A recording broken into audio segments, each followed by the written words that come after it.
Kotelimizni tugatib oldik. Boydurib qo'ydik 100 litrlik. Kacholimiz 24 kilovatlik kachol.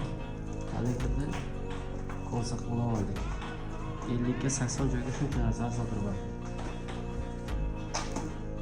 Qancha ish vahshiy ular chiqqan.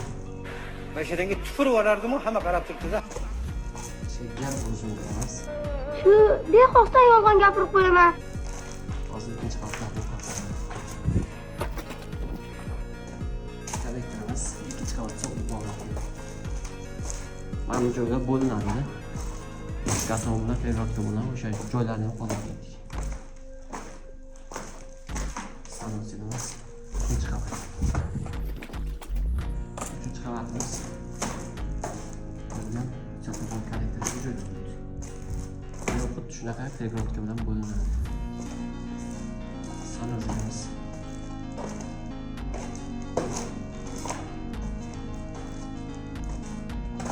vahshiy borku, o'dar chiqqan.